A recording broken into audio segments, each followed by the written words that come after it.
सगळ्या जागेच्या संदर्भात या तिन्ही पक्षांचा जवळपास एकूण झालेली आहे आणि आता प्रत्यक्ष आपण मैदानात उतरण्याची वेळ आलेली आहे.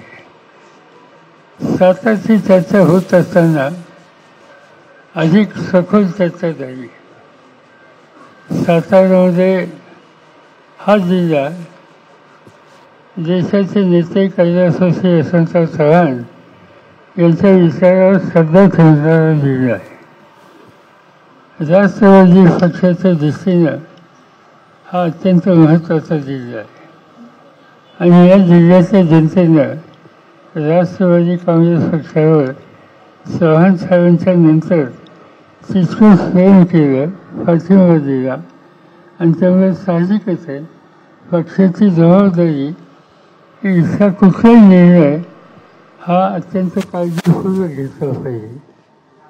गेले 2-3-4 लोकसभेला सिनियर पक्षांना आपण निवडून पाठवलं आणि त्यांची कामगिरी संसदेमध्ये चांगली होती आणि संसदेच्या बाहेरसुद्धा त्यांनी जे काही आपल्या सगळ्यांच्यासाठी करता येईल त्या सगळ्यांच्यासाठी करण्याचा प्रयत्न हा अत्यंत प्रामाणिकपणाने केला. यावेळेला पाटलांची महत्त्वाची इच्छा होती की त्यांनी पुन्हा एकदा निवडणुकीला उभं राहावं, परंतु श्रीनिवास पाटील यांनीच त्यांचे आरोग्याचे काही प्रश्न आहेत, प्रकृतीची काही अडचण आहे आणि त्यामुळे आता हा कार्यक्रम ही जबाबदारी मला घेणं शक्य नाही अशा प्रकारची भूमिका घेतली.